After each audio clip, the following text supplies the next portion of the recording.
I'm honored to endorse Northwood University, a launchpad for future leaders who champion free enterprise, liberty, and ethical decision making.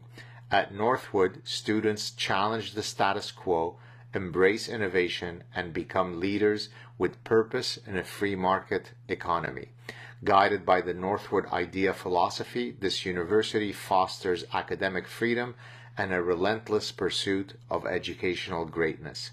Whether you're looking to earn a degree or support America's free enterprise university, Northwood University is the place. Learn more at northwood.edu. Hi, everybody. This is Saad. Unfortunately, I now have to wear glasses even when I look at my guests because that's what happens with the degradation of your visual system. Today, I have Hillel Neuer with me. How are you doing, Hillel?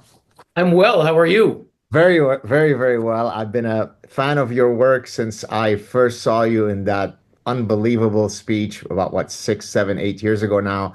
Algeria, where are your Jews? But before I cede the floor to you, let me mention to the folks who may not know who you are. You're a civil rights lawyer, executive director of UN Watch, which is where I first became familiar with your work. You're the founding chairman of the Geneva Summit for Human Rights and Democracy. Now, this I may be misspeaking, but you may be the first alumnus of Concordia University, which is my home university. We can get into some of the dynamics there.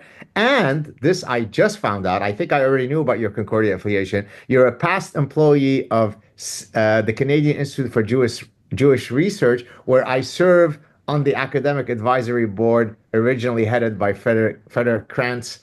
Am I missing anything, Hillel, or do you want to add anything to your intro? No. First, it's great to be here, and we need you as a defender of Western civilization. And so we live in different places now. Although indeed, I'm from Montreal, and I graduated from the university where you've been teaching for many years. I think we missed each other. Did I see that you arrived in '94? I arrived in '94, exactly. When did you Missed finish? you by a year. I missed you by a Ah, year. Not that I knew much about beyond my little world, which was the great Professor Krantz. He had the Liberal Arts College, which he created, which was a terrific, great books program in a university, which I'm sure we might get to it, but the university has a lot of problems. One of the pearls for humanities folks like me was the Liberal Arts College at Concordia University. It was a terrific, great books program, a sort of boutique program that Professor Krantz created. And actually, I just was in Jerusalem recently, and I met a graduate from there also. So maybe this won't sound nice, but there's a few good folks at Concordia or from Concordia, and I'm glad that we meet. And I'm sure you're also the first show that I've done from a faculty member from Concordia, so it works both ways. And oh, I'm that's glad that fun. we found each other. That's wonderful. So maybe we could start with UN Watch, and then there's many places we can go, but just tell us, what is UN Watch? How did it start? How did you get involved? And give us the whole scoop. Sure. So UN Watch was founded by a great American. And you called me a civil rights lawyer, which is legitimate, but this person was a real civil rights lawyer, by which I mean he was there from the founding of the civil rights movement in the United States. Morris Abram was a lawyer who grew up in a small town in Georgia, a place called Fitzgerald, Georgia, a real small little place in the deep South. And he became a lawyer. He actually worked on the Nuremberg War Crimes Tribunal around 19, after the war. As a young lawyer, I think he worked with Justice Robert Jackson, if I'm not mistaken, and then came back, was a lawyer in Atlanta, and began in the 1950s to help a young, unknown uh, preacher, activist named Martin Luther King. Wow. And in the 1960s, it was in already to be with Martin Luther King. But the 1950s in Atlanta, if you were a lawyer, you were not getting any points. You were not winning any clients if you were helping that troublemaker who was getting thrown into prison. So Morris Abram helped him get out of prison. He connected him to the Kennedy family. And in the 1960s, Morris Abram was one of the leading civil rights figures, certainly who wasn't black. There's a photo of LBJ called a conference on civil rights at the White House in 1965. And there's a picture of about 4 or 5 African Americans, including Martin Luther King, the leaders of the civil rights movement. And there's a tall white guy, Jewish, named Morris Abram. So he did many great things, served presidents in different ways, and eventually was made U.S. ambassador to the United Nations headquarters in Europe, which is in Geneva. So he saw what the UN was about. He was someone actually who believed in the UN. In the 1960s, he had served on a UN committee and helped draft the Convention Against Racism in 1964. So someone who was very much part of the idealistic phase of the UN, talking about Eleanor Roosevelt, founding chair of the Human Rights Commission, René Cassin, vice chair of the Human Rights Commission, Morris Abram. There are these figures who were part of the founding idealism of the UN. But then Morris Abrams saw it in the late 80s when the Soviet Union had already corrupted it, turned the, quote, non-aligned movement, the third world, against the West and especially against Israel. And when he retired in 1993, he decided to stay in Geneva. And he had the idea, together with others, including one of my mentors, Professor Erwin Kotler, to create UN Watch. So they created UN Watch in 1993. It always had a hybrid focus of a particular focus on fighting anti-Semitism and demonization of Israel, and a universal focus. Morris Abram was not only a civil rights lawyer, he also was a Jewish leader. He was head of the American Jewish Committee, the Soviet Jewry movement in the 1980s. So UN Watch has always had a dual focus, fighting the obsession with demonizing Israel, which takes up a large part of the UN's time, and speaking out for human rights to see that the United Nations would work. So that's UN Watch. I joined, he died in 2000, and I joined 4 years later. I joined in 2004, so I never got to meet Morris Abram, but I've been there now 21 years, and that's more or less what we do, and trying to hold the UN to account, and bringing human rights victims to testify. It's a big part of what we do. So if you were to allocate 100 points to reflect how much of your time, you meaning you, Hillel, but you being, 10 others. Yeah, we're 10. Yeah. yeah, how much of your time are you spending specifically on the Jew question versus all other civil rights issues? How would you allocate those points? It depends on the time. If you say it in the space of a year, it might be 50-50. Okay.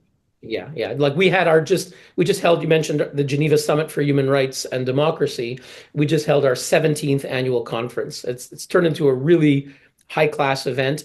We have about 700 people. This year we had even more attending in Geneva. And we have the leading figures on human rights in the world's worst democracies. So we're allocating our time. We are not focused on Canada or Switzerland, places that have issues. Every country does. We're focused on the worst dictatorships.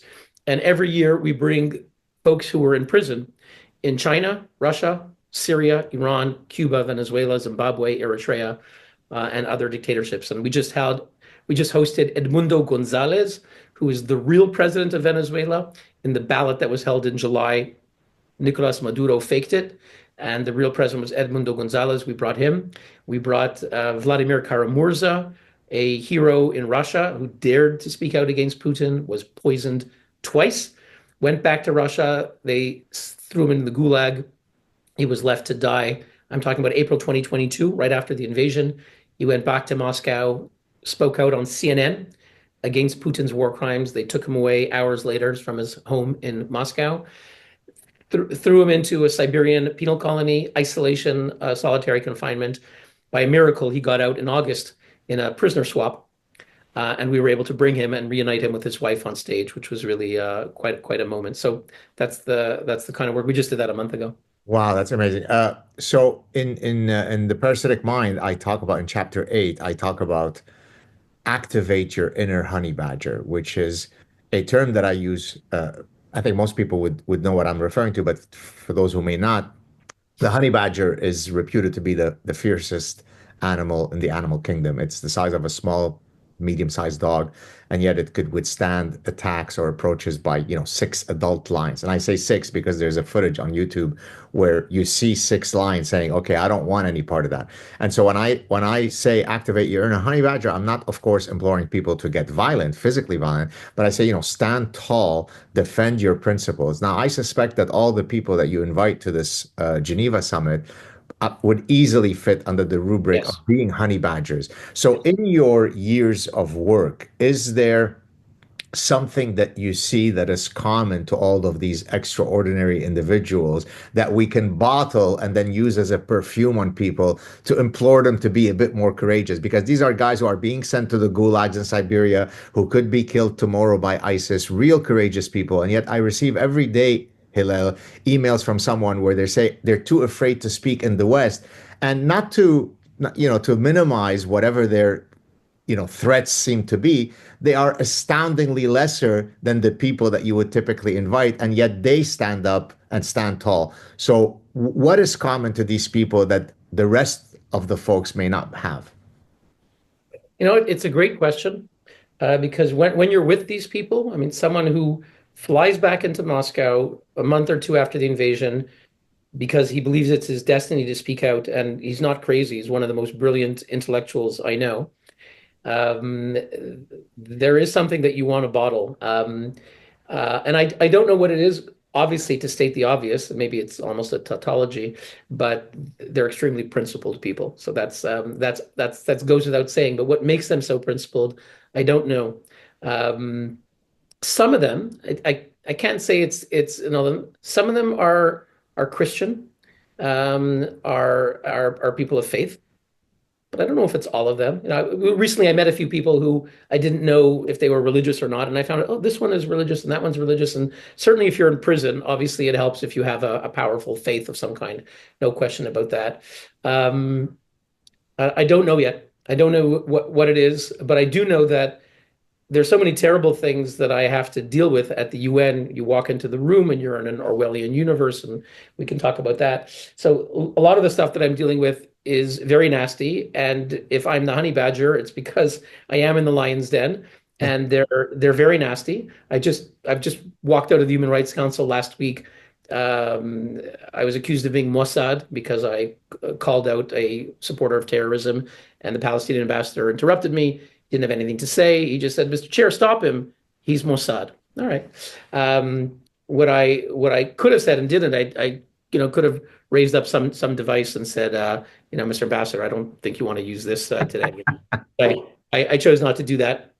Um, but one of the great things of my job is when I meet these people, because you just sit with someone like that, and they're extraordinary. Whether they're from China, a young woman who stood up in Shanghai and lifted a white piece of paper, meaning a blank piece of paper.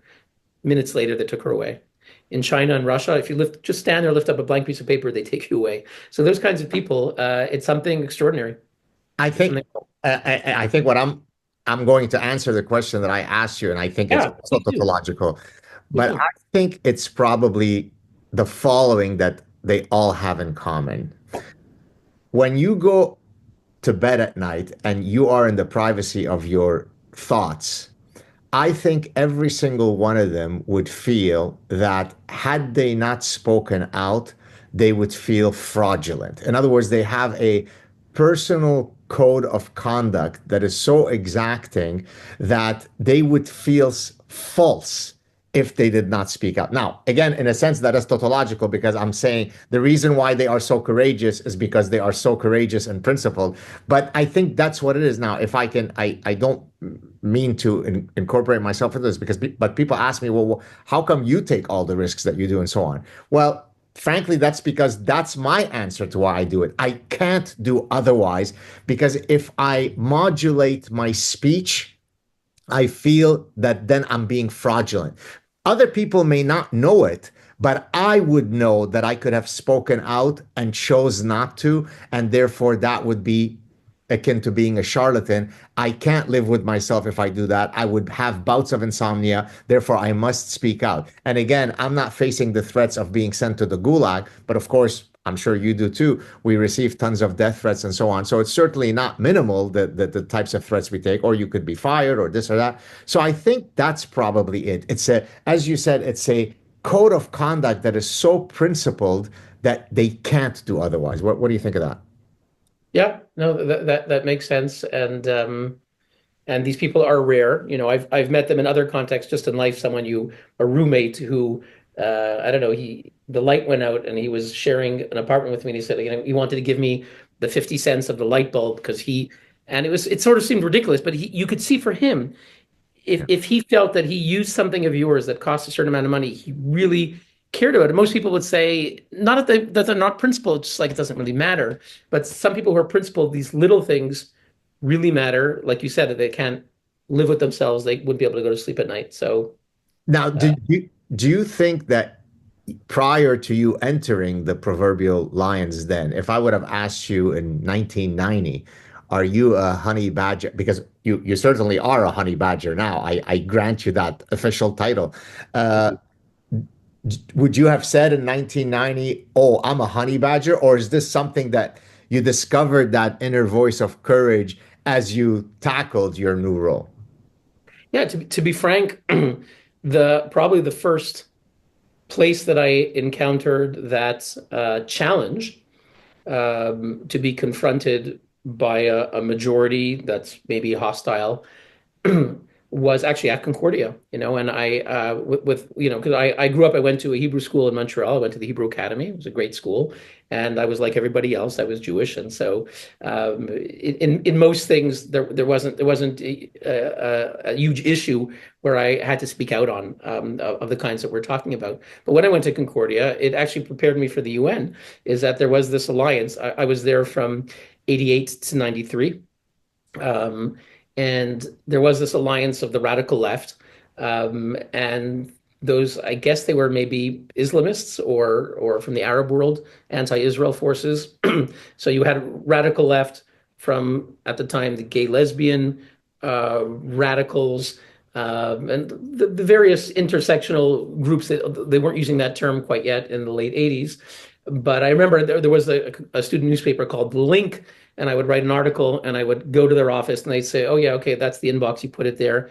And the radical left woke person at the time, I realized after several times they were throwing it in the garbage, my submission.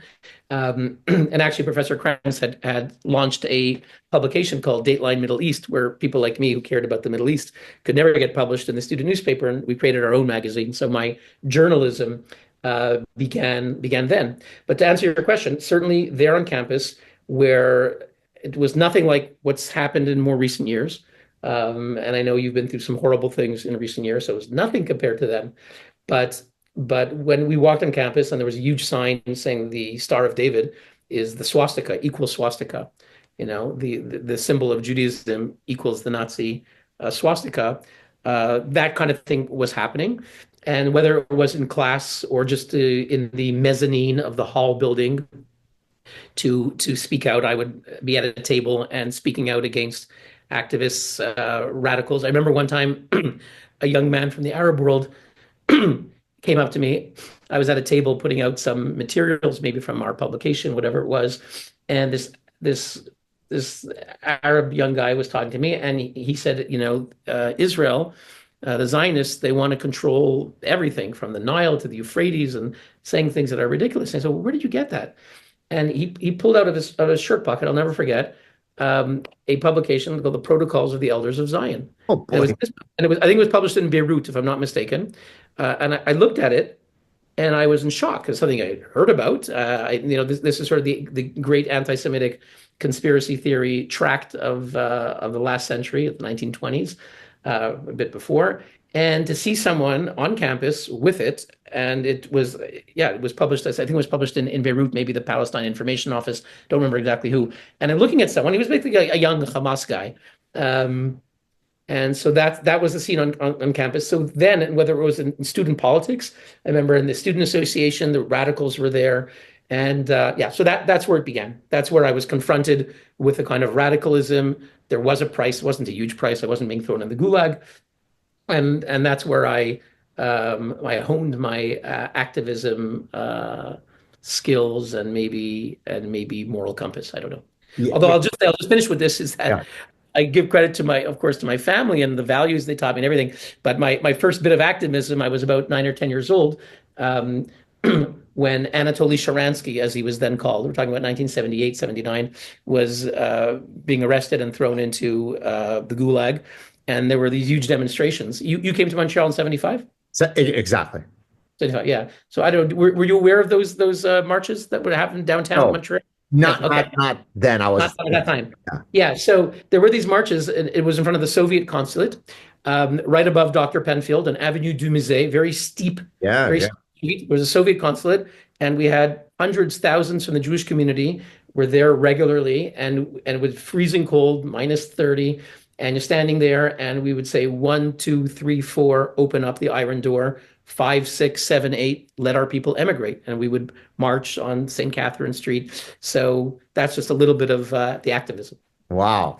I mean, you mentioned earlier in your answer to your sort of your first honey badger, mindset at Concordia, the union between the radical sort of woke leftists, and yes, you're right, they didn't use the term woke back then, and the Islam related anti-Jewish sentiments.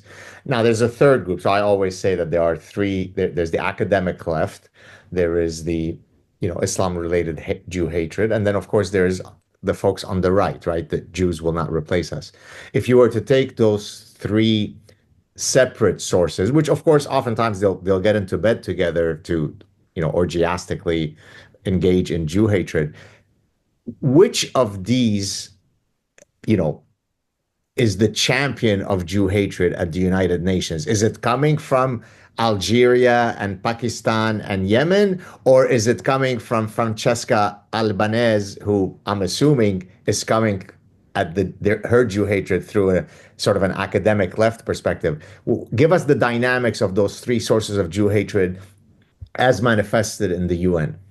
It's the same alliance at Concordia, which was the radical left who claimed to believe in gay rights, who claimed to believe in women's rights, and then make this completely irrational alliance, this red-green alliance, with those whose very purposes are the complete opposite of that. Whether it's like Jeremy Corbyn saying, "My good friends from Hamas and Hezbollah," and for what his stated purposes are, they are promoting the exact opposite. And the one thing that unites them is they both hate the Jews, and in more particularly Israel as the embodiment of the Jews. So at the United Nations, that's what we see, and people don't understand the extent of that alliance.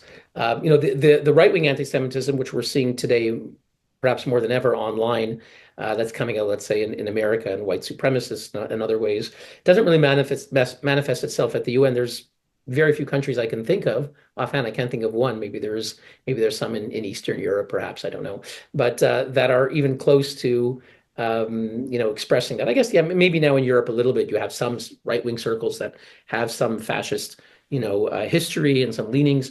But in terms of governments, most of the governments are center left. Some might be conservative, but the left ethos is very strong among the governments. And then, of course, 56 Islamic states. So, but the alliance that you see at the UN, especially at the Human Rights Council, where I am, is completely bizarre. You mentioned Francesca Albanese. So she is the UN Special Rapporteur on Palestine, appointed by the Human Rights Council. And in her case, excuse me, and those of her peers among the rapporteurs, there's about 55 mandates, meaning there's a position called Special Rapporteur on Palestine, on North Korea. About 14 or 15 countries have a monitor, a special rapporteur. So that's about 15 mandates. And then there's about 40 mandates that are thematic, the rapporteur on torture, on free speech, sort of classic civil rights, but then on social justice things, climate, and various anti-Western mandates. One of them is called unilateral coercive measures, which means sanctions. Cuba and Iran created a mandate to condemn Western sanctions. So there's about 55 mandates. Some of them have 5 people, like a working group on arbitrary detention has 5 people. There's about 80 people altogether who could have the title independent expert or special rapporteur or something of that nature. And what unites many of them, not all, but they're typically from the West. They're typically, Francesca Albanese is a jurist who grew up in Italy, in Ariano Irpino, in the province of Avellino in Italy. And she comes very much from the left, from the radical left. And many of the rapporteurs are like that. They're academics on the far left. But to get appointed, right? So you're sitting in Italy, or you're sitting in the United States, or in Europe, somewhere else in Europe, And to get appointed by the Human Rights Council, I'll never be appointed. I'm there a lot. I know how it works. And many people in Geneva, they want to get appointed to those things. To get appointed, you mentioned Pakistan. Pakistan's one of the leaders of the OIC, the Organization of Islamic Cooperation, 56 Islamic states. You want to get appointed, you need them on your side. Okay. You need the African group, you need the Asian group, but the Islamic countries are very powerful. And so is China and others. If you want to get appointed, they are the gatekeepers. So why would they appoint radical left professors? Well, they have something in common. Amnesty International and that whole mindset, that one of their main targets is the West, capitalism, Western society, America, Israel, and guess what? The 56 Islamic states and the Chinas and the Venezuelas, their main target at the UN is the West and Israel. So if you're a radical left professor, it's the most oppressive regimes, the most Islamist regimes are going to want you as you get there, and that's the alliance. Is you're both attacking the West. So Amazing. I'm going to actually, people may not understand the empirical reality. This is from UN Watch.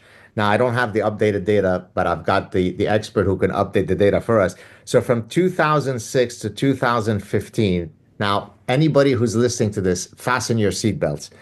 Israel, 62 condemnations. The rest of the world, North Korea, Yemen, China, and so on, the rest of the world, 55. So, based on that metric, Israel is more diabolical and it is justified to condemn them than all of the other nefarious actors in the world. Iran, Syria, North Korea, China, Russia, Venezuela. That's the Human Rights Council. That's Right. at the So I'm presuming, Hillel, that the numbers from 2015 till That's right. today, the dynamics have not changed, correct? Yeah, mostly the same. The obsession with Israel remains. There continues to be at every meeting of the UN Human Rights Council. There's one day on the world, agenda item 4. You can talk about human rights situations around the world. If our Canadian ambassador or the American ambassador, or the French ambassador wants to talk about Syria, Iran, North Korea, you can do so under agenda item 4.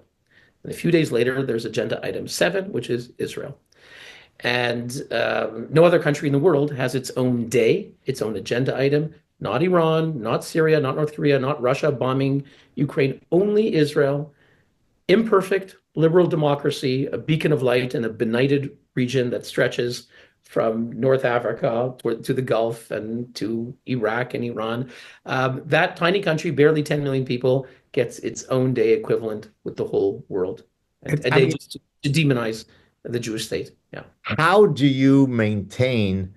I mean, I've seen you interact. You're very proper. You're serious. You're austere. Do you sometimes sort of in the recesses of your mind want to pull out your hairs? I mean, because you're incessantly dealing with this tsunami of hate. How do you what is your secret? Right. So look, there are no doubt there are terrible moments and frustrating moments and so forth.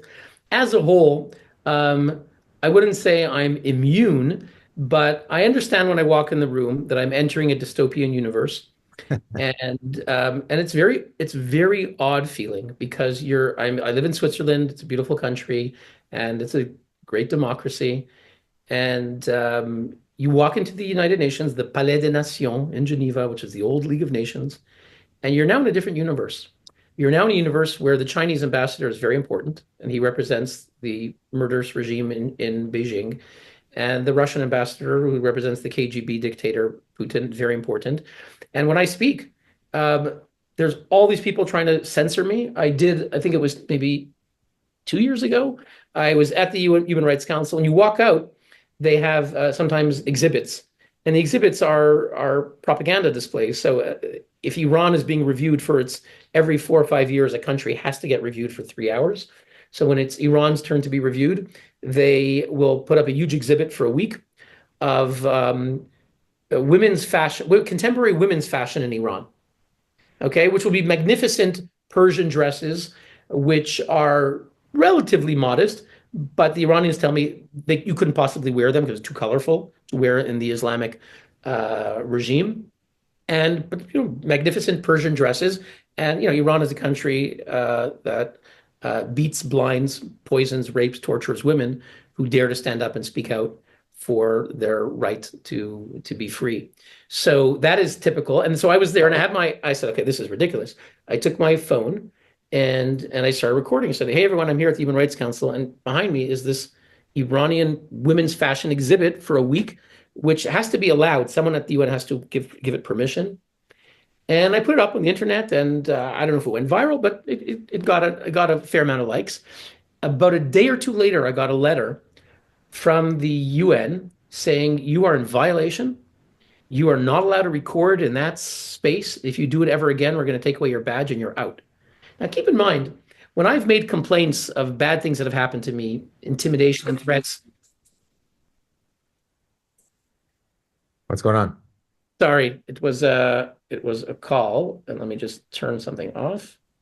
Sorry about that. No. I was it's the UN. When the name was mentioned, and they're on it. They're listening. They're listening. They're listening. Big brother. So yeah. So a day or two later, I got this sort of this order without any due process, without saying, and they said some kind of rule. You're not allowed to use professional equipment. I didn't use professional equipment. Maybe I had these. Okay. And they're like, you can't use professional equipment. What you did, it's against the law. And very harsh. And it was clear that that Iran had complained. And when I complained about things happening to me, terrible things happening, again, with China intimidating me or one of our Chinese human rights heroes, it will take them, if we're lucky, half a year to respond. After we're looking into it, the UN, the bureaucracy, but vice versa, the censorship. So then you realize that, wait, I'm in this dystopian universe. So what I wanted to say is that generally, when I'm at the UN, I am able to say I have 90 seconds. Used to be 3 minutes, kept cutting it down. Now I get 90 seconds when they let me speak. And everything else is nonsense. And kind of I can, like, they now have these computer programs where you record yourself and you push a button. You could remove out all the noise. You can move out all the noise. So I kind of push a button and I move out all the noise. And like, I have 90 seconds to speak the truth. I'm going to use every nanosecond.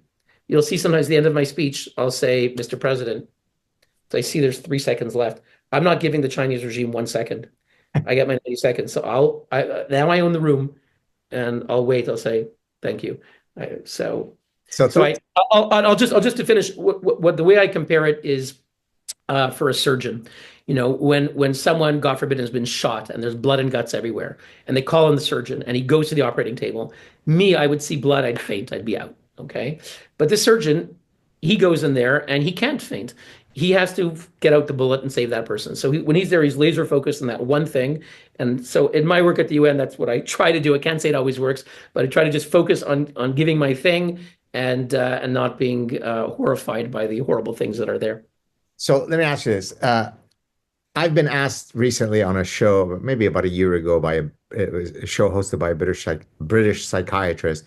In all my career, which is now longer than 3 decades as a professor, what has been the singular phenomenon that has most surprised me about the human condition, which I'd never been asked that question before. And so I paused for a couple of seconds. I said, well, I guess probably the fact that it is almost impossible to change a person's opinions once they are solidly anchored, which is a very difficult thing to admit, because I'm in the business of trying to persuade people. And yes, of course, I often will get someone who said, you know what, I voted for Justin Trudeau. I should have listened to you, but now I've learned from my errors, and I've changed my behavior. So in your case, you certainly are facing that difficulty, which is, can I get, never mind Francesca Albanese, but anyone that you're navigating within that ecosystem, that dystopian ecosystem that you spoke of, can you ever hope to change any of their positions? Or are you not even really speaking to them? You're speaking to the outside audience who hopefully watches your viral clip on Algeria, where are the Jews? What's the metric that other than sort of you have this internal purpose and meaning, which is, look, I'm doing something that is obviously important. But in terms of concrete metrics, what do you use to be able to say, here is where I was and here is how we've improved? Is there such a metric? Yeah. So I mean, our metrics are, for example, um, working with diplomats to try to change votes. And there's whether it's on the Israel things, not to pass resolutions that support Hamas and Hezbollah terrorists and their Islamic regime paymasters in Tehran. And sadly, for the past 2 decades, there's all these resolutions which could have been written by Hamas and Hezbollah. Um, and that's why actually the founder of Human Rights Watch, a great man who passed away a few years ago named Bob Bernstein, he was the head of Random House Books and then leading publisher in New York, and began to publish Soviet dissidents, and then created something called Human Rights Watch, okay, back, let's say, in the 70s, and which was founded to speak out for those who were voiceless behind the Iron Curtain or in dictatorships.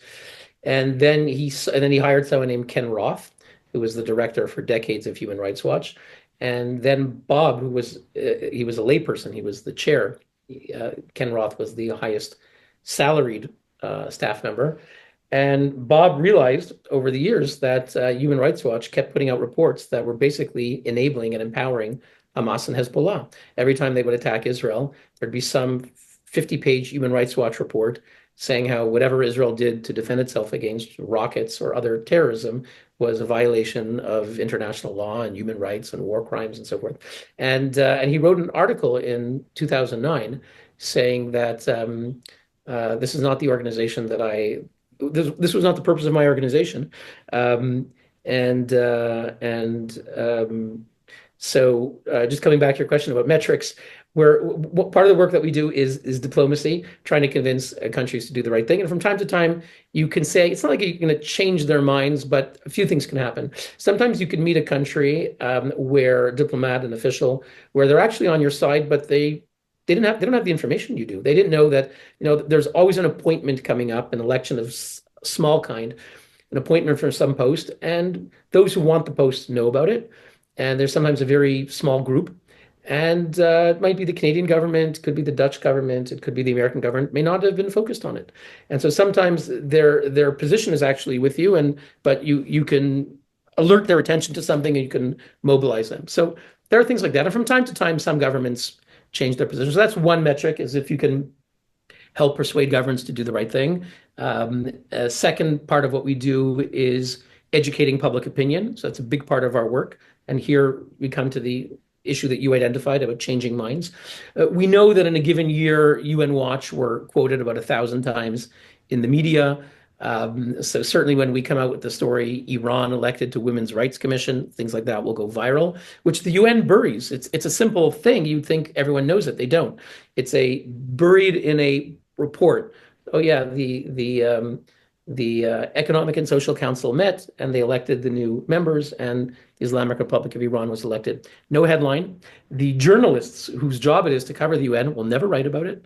The Reuters, AP, AFP, BBC, the leading media that are at the UN, primarily in New York, but also in Geneva, they typically do not put out stories that are critical of the UN or that expose the UN to shame, because either self-selection, they've working there because they have the UN as part of their ideology, or there's an understanding that it's bad for your career.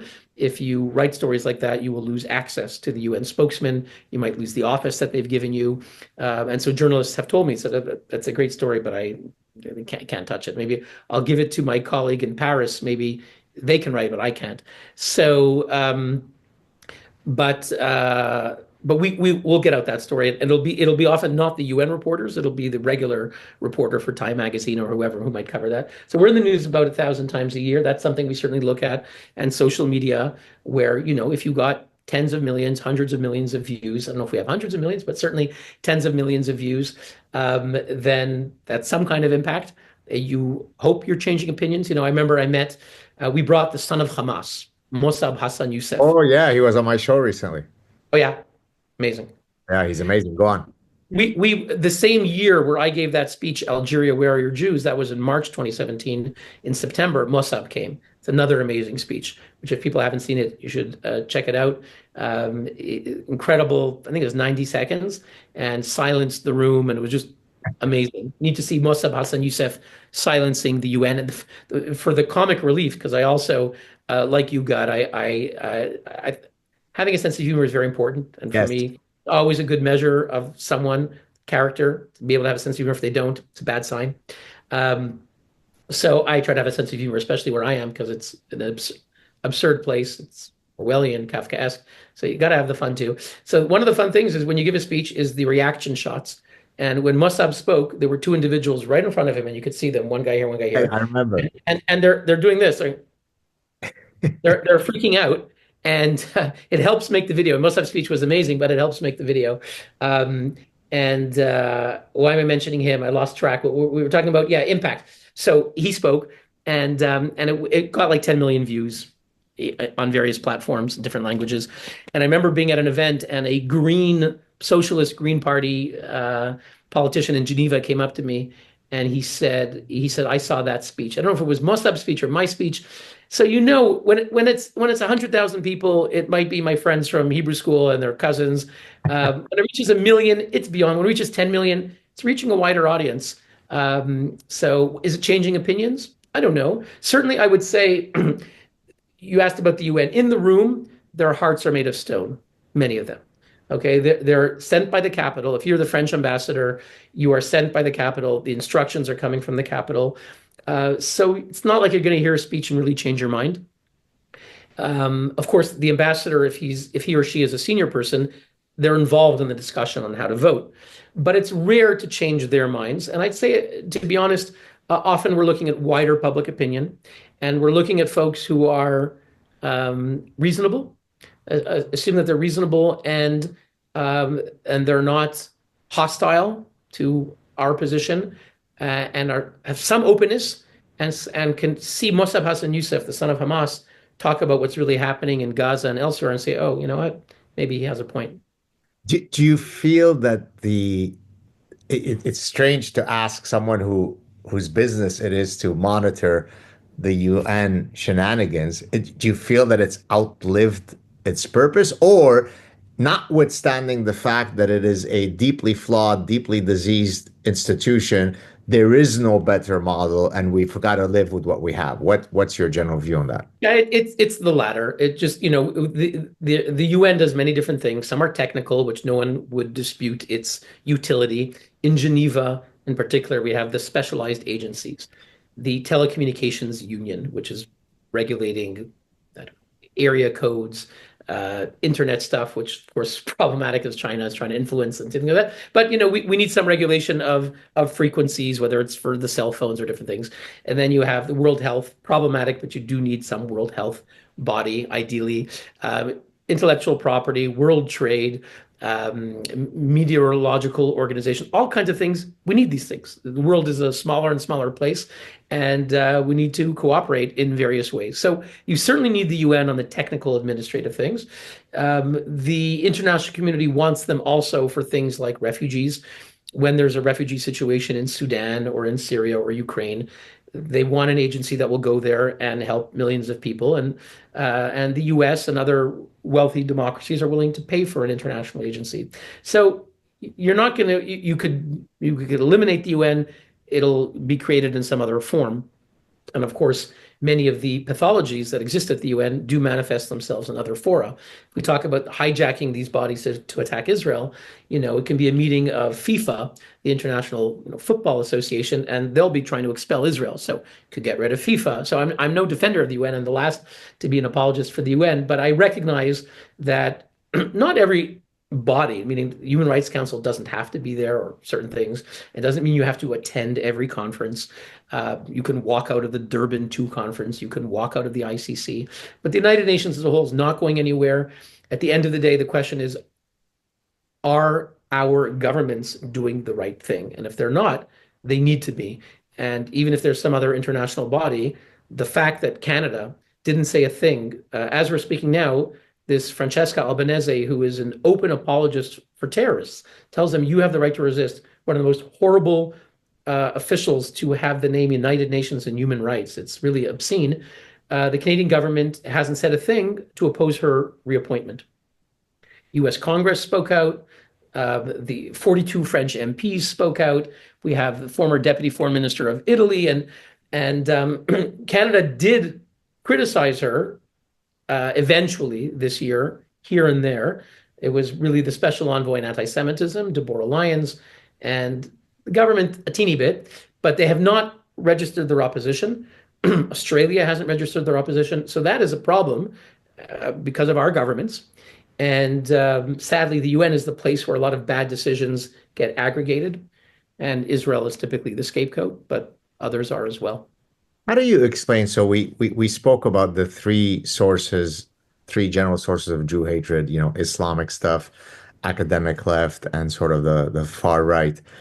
I'm going to add a fourth group, and I think you'll appreciate it in a second. So I call those wood cricket Jews. Have you heard my term wood cricket? Do you know what No, I'm? I knew honey badgers, and luckily I had happened to see the video independent of your term. I had seen one a month ago, so I know exactly what they are. Okay. Uh, But and it not fits, wood. of course. Pardon? You haven't heard wood cricket. No, no, tell me. Okay.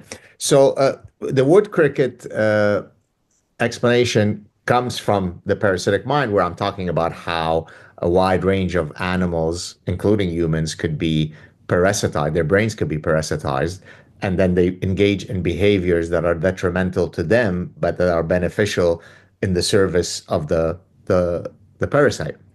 Now, the wood cricket is a insect that abhors water. It wants nothing to do with water. But when it is parasitized by a hairworm that ends up going to its brain, the hairworm needs the wood cricket to jump into the water so that it could complete it, meaning the parasite, it could complete its reproductive cycle. So once that wood cricket is regrettably parasitized, it happily or hopelessly jumps and commits suicide in the service of the parasite.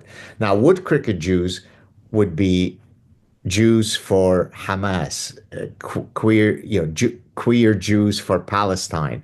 It's Anna Epstein, Jewish Anna Epstein, at Boston University, ripping down the posters of infants, of babies that have been kidnapped, right? I am so empathetic. I'm so progressive. I'm so committed to my activism that look how noble I am and virtuous, and hence suicidally empathetic. Now, regrettably, now I think this manifests itself across many groups, but there is something unique about ultra progressive, ultra suicidally empathetic Jews that seem to support exactly the people that would be decapitating them first. Have you experienced this in your career? And if so, what is your reaction to such wood cricket Jews? Yeah, actually, the first time I met one of those was at Concordia. I remember she was sitting at a table giving out some PLO propaganda, and her name was something like Alana.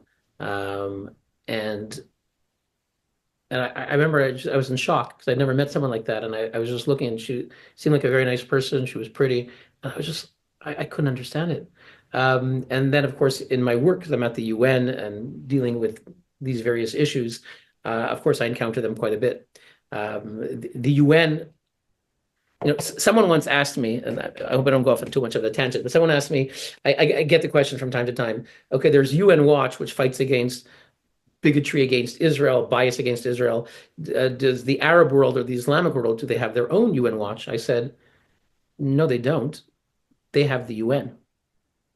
And it sounds funny, but it's not a joke. When I walk into the UN, I see 56 black Mercedes or BMWs show up, and each one, the ambassador of Pakistan gets out, the ambassador of Iran, and the ambassador of Libya and Egypt, and one after the other, and they have this massive power to get any resolution they want, whether it's targeting Israel, whether it's attacking the West from time to time, whether it's these various Islamophobia resolutions where you're not allowed to criticize Islam, legislated in a UN resolution.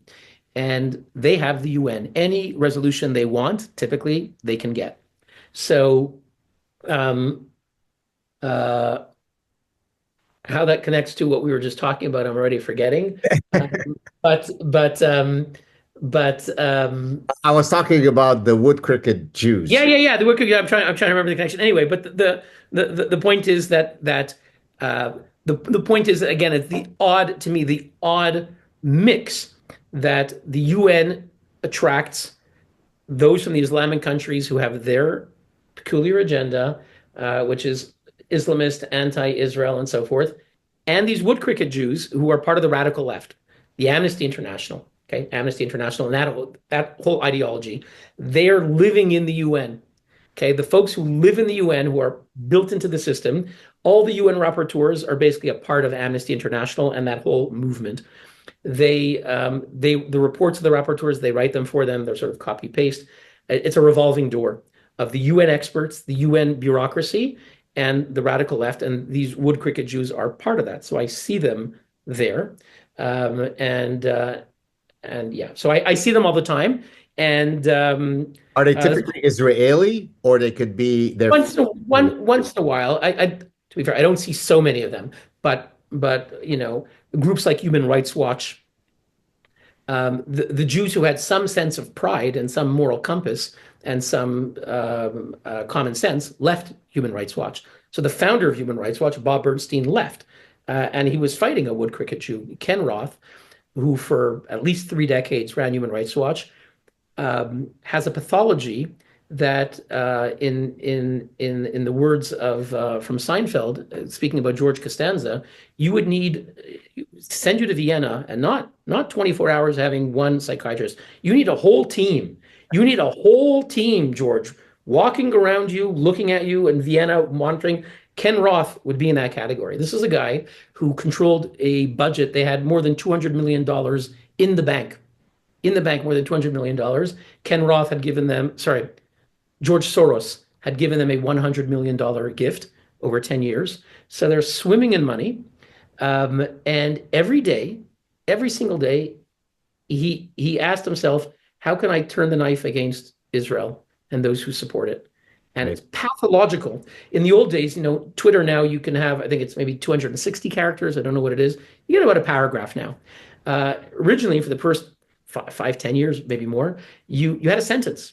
You had one sentence. It was very hard. In one sentence, Ken Roth, if something happened, if an Israeli was attacked, if there was a Hamas terrorist attack killing a baby, he would say, if he would respond, he would say, I condemn the attack, comma, just like I condemn the war crime settlements that the Israelis are doing in the place where it happened. So to pretend to condemn the attack, where at the end he's really sticking the knife at the Jews.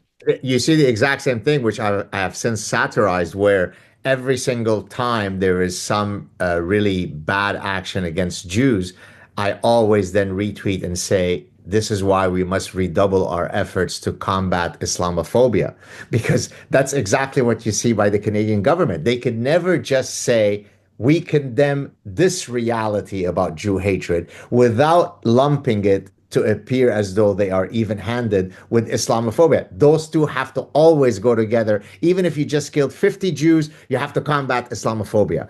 I want to ask you a couple of more things, but I'm mindful. Are we still okay for a few more minutes? Yes, I think I have about 10 minutes if needed. Okay, Yeah. perfect. Have you heard of my game, 6 Degrees of Jew? Do you know this game, I Hillel? do not. I do not. So 6 Degrees of Jew works as follows. I give you any calamity around the world, and you have up to 6 illusory causal steps to blame the Jews. So, for example, if I say an Amazonian frog just died in the Amazon, go. And so you have up to, which, I mean, 6 steps, you could cover a lot, right? So now let me give you an example of this when it comes to immigration policy, which is certainly something that would be discussed in a place like the United Nations. So if I point to the names of the grooming raping gang that was just arrested in Huddersfield in England. And let me just summarize their names for you. Muhammad, Hussein, Muhammad, and all 20 names have that commonality. And then I put out on social media, as I have, I don't have a big enough data analytic mind to identify what is the commonality across those 20 guys. Could somebody help me out?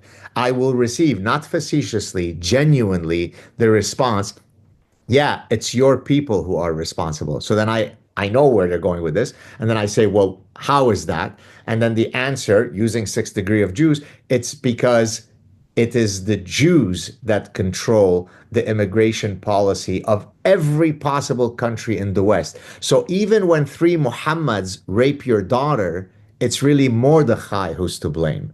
Now, Can we ever hope? I understand you're not a psychologist, but you truly are in the Orwellian, Kafkaesque dystopian world, as you so beautifully explained. Can we ever hope to get people to be inoculated against 6 degrees of Jews, or is this an eternal reality that Jews will forevermore have to face? I don't know enough about psychology to comment on this. Obviously, anti-Semitism has been around for thousands of years. It seems the oldest hatred. And why is it that when a mind uh, needs to flee from rationality, when things are so difficult, and it attracts itself to this age-old conspiracy theory? Why is it? I don't know. I mean, I understand its potency, meaning if you say I'm going to blame everything on the Kurds, well, how do you even get there? But obviously, the Jews are kind of an eternal people. The ancient peoples, the Greeks, the Babylonians, uh, the ancient Persians. Many of them in their ancient empires of what they were. The Romans, they don't exist anymore. These empires. The Jews were not an empire, but it's an ancient people that's still alive. And when sometimes people meet a Jew for the first time, they're like, "I know you from the Bible, and you're alive." So obviously there is some kind of mystic. There's some mystic power in an ancient people that is one of the main characters in the Bible, which is sacred to billions of people. So certainly it has the potency. If you're going to come up with a conspiracy theory and you're going to make it about any number of peoples, it just doesn't sound that interesting. But the Jews also being small people. So I don't know how we inoculate people in the end. Certainly um, yeah, it's something that's irrational. And so how do you fight something that's so irrational? I don't know. So I can offer one possibility, and I don't know if you can actually create that mind vaccine. And then I'll end. I'll just say this, and then I'll end with one additional broad question, and then we'll wrap it up. So I argue that in psychology you have what's called the self-serving bias, which is a type of attributing successes and failures in such a way that protects your ego. So, for example, if I did well on the exam, it's because, well, I'm smart and I studied hard. If I did poorly on the exam, well, it's because Professor Saad is an asshole Jew, right? He's unfair. And so most people, unfortunately, have that ego defensive attributional style, which is attributing successes internally and attributing failures externally. Now, imagine if we can have an external culprit for all of our failures. Now, why is it the Jews? Well, because the Jews, to use the terms of a fellow lawyer, Amy Chua, she calls them market dominant minorities, which is when you have a small group of people that are in much larger ecosystems, but they always seem to be punching above their weight, at least in terms of their numbers, right? Anywhere you go, Jews are somehow influential in nearly everything.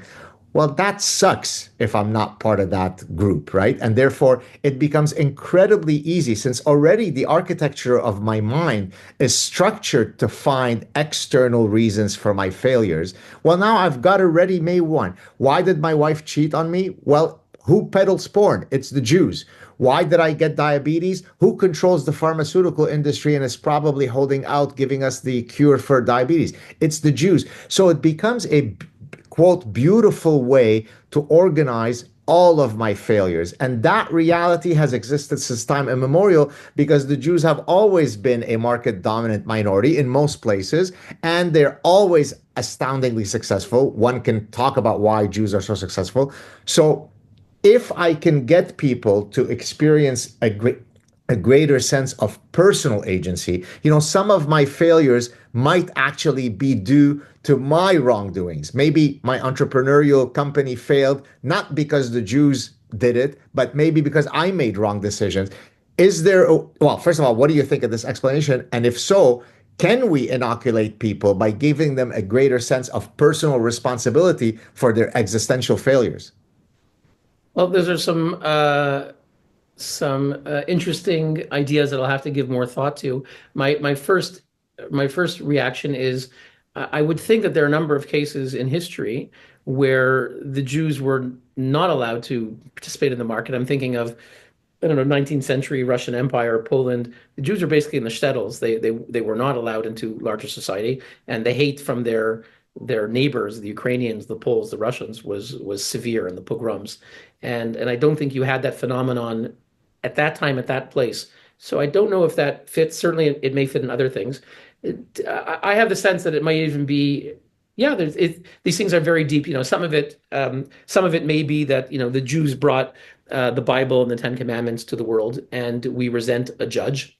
And something Jordan Peterson talks about sometimes. There's a Schadenfreude when you read the newspaper and it says a priest did something terrible or a rabbi did something terrible. There's some kind of a comfort because the judge, who, as they say in Israel, say nu nu nu, the one who's reprimanding you and admonishing you, they did something bad. So suddenly somehow you feel the judge has fallen. So the Jews, in some sense, uh, brought morality to the world.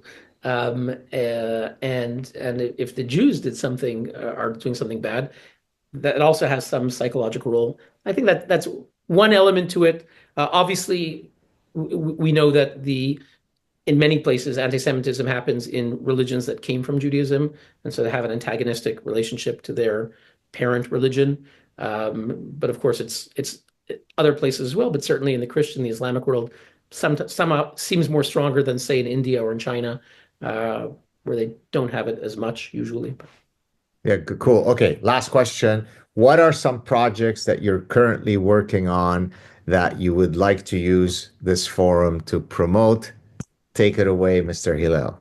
Okay, I'll just share one report. There's a UN agency that most of our governments is funding called UNRWA. It's the UN Agency for Palestinians. And Canada gives tens of millions of dollars a year. Every Western country is funding it, except now the US is out. The Netherlands is beginning to defund. Sweden announced that they're out.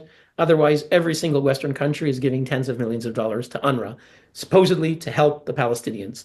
Schools, medical facilities. Who run the schools? We have a report coming out. It's 250 pages. It's screenshots, right? I got asked in the Dutch parliament, do you share your material with UNRWA beforehand? A radical left member of parliament was given a talking point. How come you don't share? If you were in good faith, you would share it with UNRWA. I said, why do you publish that? I'm not publishing. These are screenshots of UNRWA staff posting every day, I love Hitler, Allahu Akbar, Hamas, pictures of themselves with Hamas leaders.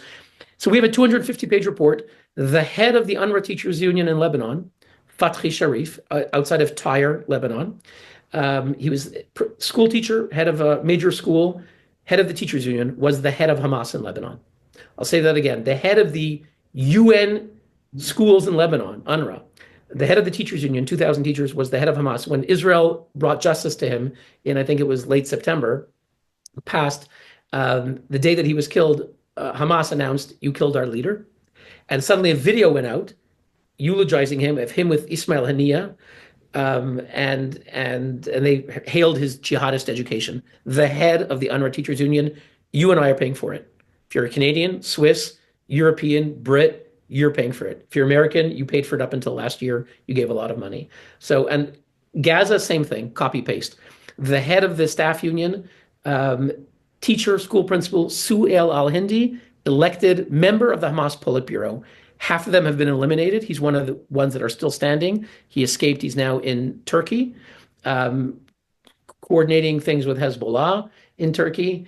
And the head of the entire staff union of UNRWA, one of the elected leaders of the Hamas Politburo, 250 pages of how UNRWA knew these people were hiding in plain sight, posting pictures every single day, hiding in plain sight, and we're paying for it. So that's our upcoming report.